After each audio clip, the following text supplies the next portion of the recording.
You know, our brain is probably the most complex thing in the entire known universe. But what if we could actually untangle all that complexity? Not by looking at single cells one by one, but by creating a complete map of all of its connections. Well, today, we're going to explore a pretty revolutionary way to do just that, by mapping the brain's connectome. So to get us started, just think about this question for a second. Imagine your brain isn't one solid thing, but a massive, sprawling social network, full of individuals and conversations and all these different relationships. It's a really powerful way to think about it, and honestly, it's right at the heart of how scientists are figuring out how to map the mind. And this incredible map, this complete wiring diagram of your brain, it actually has a name, the connectome. I mean, scientists have been trying to trace all these connections for over a century, but it's only right now with all our modern tools that we can finally see the entire network in all its amazing, intricate glory. Okay, so if we're going to run with this idea that the brain is a social network, what are its building blocks? What are the fundamental pieces? Let's dive in and start with the basics. So the official definition of the connectome is the complete set of connections in a neural system. It's really a comprehensive blueprint showing every single pathway, every link. The key thing to remember is that it's less about the individual parts and all about how those parts are wired together to make the whole thing work. Every network, I don't care if it's social or neural, is really made of just two basic things. So let's meet the people and the relationships of the brain's network, what scientists call the nodes and the edges. First up, you've got the nodes. In our social network metaphor, these are just the individual people. Now, in the brain, a node could be a single tiny neuron, or we can zoom way out and say a node is an entire brain region, like your visual cortex. They're basically the active players in the network. And of course, if the nodes are the people, then the edges are their relationships. These are the connections, the links that tie all the nodes together. In the actual physical brain, these are things like axons and the massive fiber tracts that crisscross everywhere, carrying information from one place to another. But here's where it gets really interesting. It's absolutely crucial to understand that not all connections are the same. We can look at them in three different ways. First, there's structural connectivity. That's the physical wiring itself, the actual roads.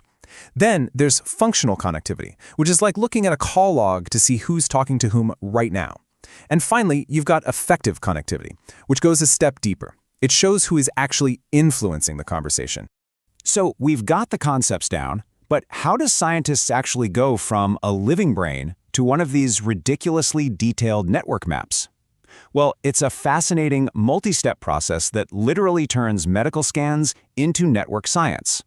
It all kicks off with a high-resolution anatomical MRI. This scan gives scientists a super detailed 3D picture of the brain's structure. Think of it as creating the basic satellite map that everything else is going to be built on top of. Next up, they use some specialized imaging to add new layers to that map. One technique, called DTI, is really clever. It tracks the flow of water to reveal the brain's physical highways, the actual wiring. And at the same time, another one, fMRI, tracks blood flow to see which areas are active together. That's how we see the conversations happening all across the network.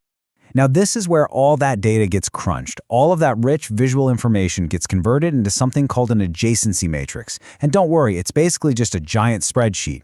Every row and column represents a brain region. If two regions are connected, you put a 1 in the box. If they're not, you put a 0. It's that simple. And for the final step, that giant grid of numbers gets translated back into a picture we can actually understand, a network graph. The brain regions become the nodes, those connections become the edges, and all of a sudden, that abstract data just comes to life. This, right here, is the connectome. Okay, so we've built the map, but a map's only useful if you can actually read it, right? The real breakthroughs, the really mind-blowing stuff, comes from zooming out and analyzing the overall patterns and the structure of this incredible network.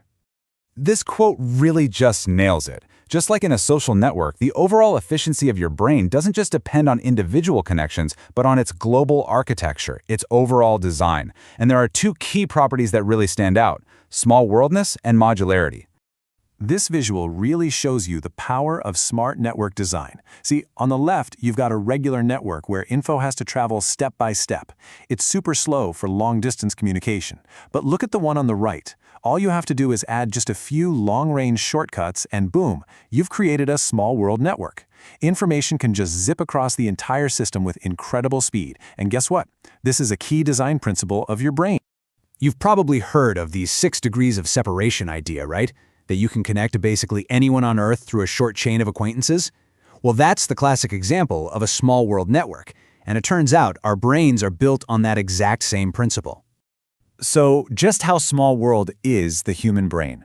Well, scientists can actually calculate this. A perfectly random network would score a 1. The human brain? Get this. It scores a remarkable 10.6.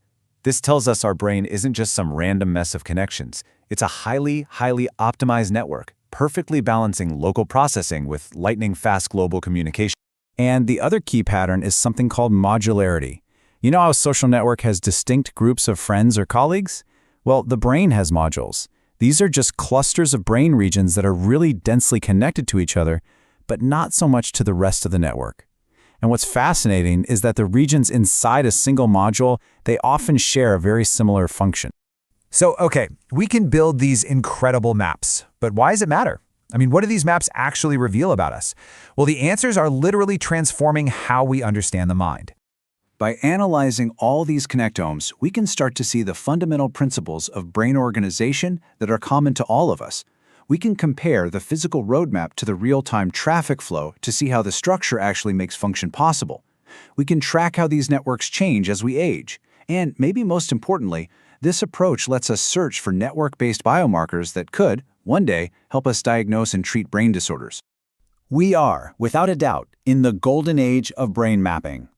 Every new connectome adds more and more detail to our understanding of who we are.